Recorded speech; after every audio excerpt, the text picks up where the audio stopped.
Notícia de última hora. 4 homens saem do interior de São Paulo, rumo ao noroeste do Paraná, para cobrar uma dívida milionária. Mas o que parecia apenas mais um acerto de contas, rapidamente se transformou em um dos maiores mistérios criminais do país. O que aconteceu com eles? Onde estão? E, principalmente, quem está por trás de tudo isso? Prepare-se, porque a partir de agora você vai conhecer uma história que mistura silêncio, violência, desaparecimento e pistas que apontam para algo muito mais sombrio do que uma simples dívida não paga.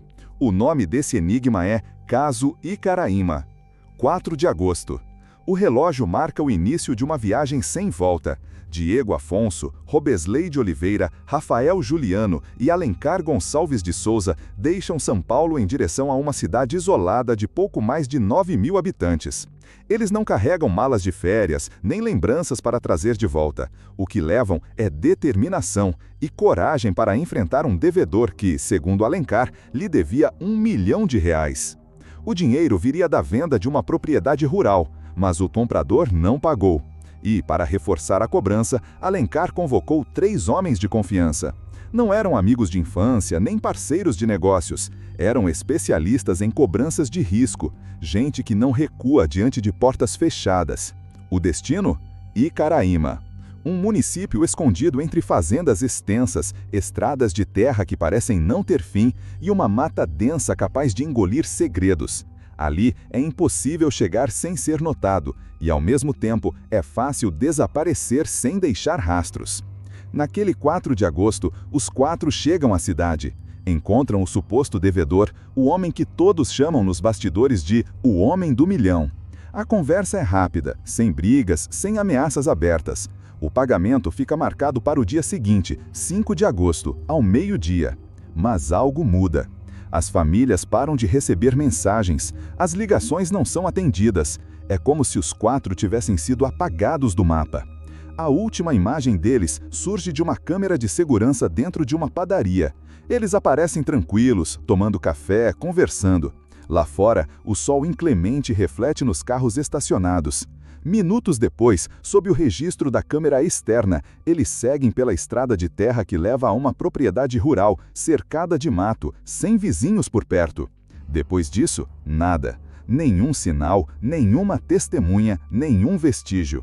Apenas silêncio. E o silêncio grita. As primeiras horas são caóticas, familiares ligam sem parar. Policiais confirmam, sim, os 4 foram vistos juntos, sim, seguiram até a propriedade. Mas dali em diante, o caso se torna um labirinto de hipóteses. O que havia no fim daquela estrada? Dinheiro vivo ou uma emboscada preparada com antecedência? É quando os nomes Paulo Ricardo Costa Buscariolo e Antônio Buscariolo, pai e filho, surgem na investigação. Eles seriam parte da família ligada à dívida milionária. No primeiro momento, negam tudo. Dizem que não tem relação com a dívida, que é responsabilidade de outros parentes. Mas dias depois, algo assusta ainda mais. A família inteira desaparece. Casas abandonadas, animais soltos no pasto, carros parados no quintal. Tudo indica que eles fugiram às pressas. E cada dia que passa sem encontrá-los, aumenta a suspeita de que o desaparecimento dos 4 não foi um acidente, mas um crime cuidadosamente planejado. Moradores da zona rural relatam um detalhe macabro: tiros. Naquele mesmo dia, tiros ecoaram pelo campo. Não foram disparos isolados, foram rajadas, como em uma guerra. Famílias se jogaram no chão dentro de casa com medo. E o horário bate exatamente com o último sinal dos celulares das vítimas. Poucos minutos depois, todos ficaram offline. Seria essa a prova de que o encontro terminou em execução ou apenas uma cortina de fumaça para confundir as investigações? Polícia e bombeiros iniciam buscas na área próxima ao rio Ivaí, um ponto estratégico, isolado, de difícil acesso. Cães farejadores, helicópteros com câmeras térmicas, drones, nada. O local parecia limpo demais, como se alguém tivesse apagado qualquer vestígio. Mas os relatos dos moradores continuavam: tiros, gritos abafados, movimentação incomum. O que realmente aconteceu naquele dia?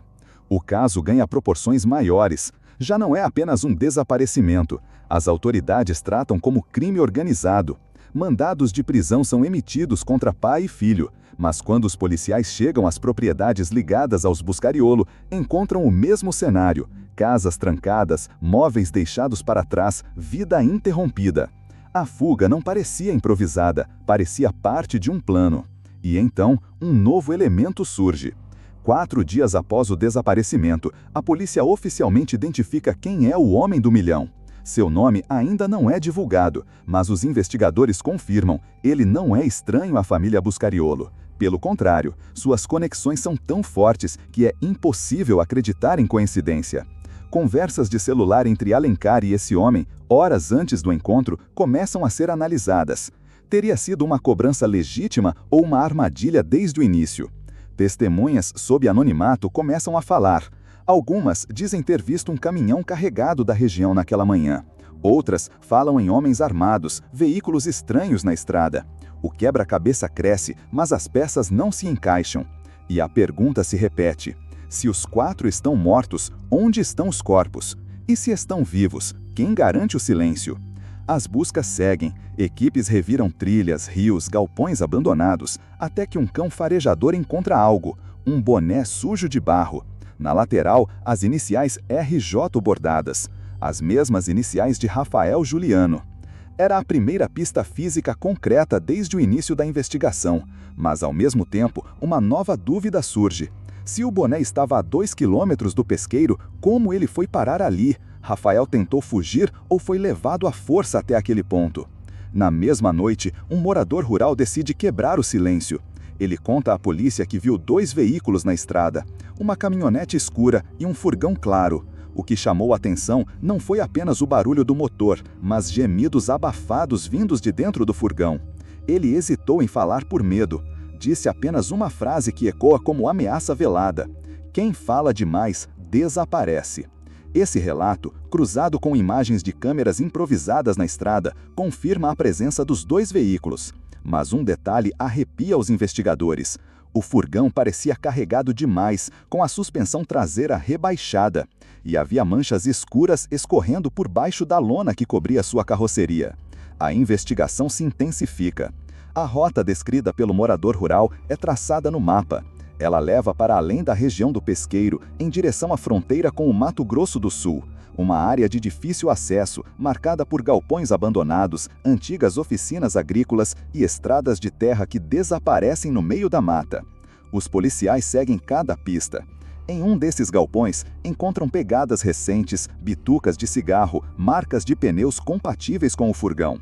Mas antes que a varredura seja concluída, o rádio ordena: retirem-se imediatamente, nova informação confirmada.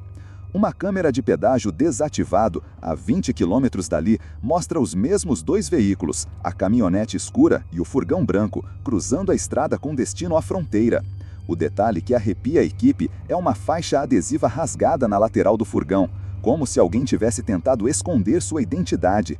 Para os investigadores, a prova de que o veículo foi adulterado ou clonado, dificultando qualquer rastreamento.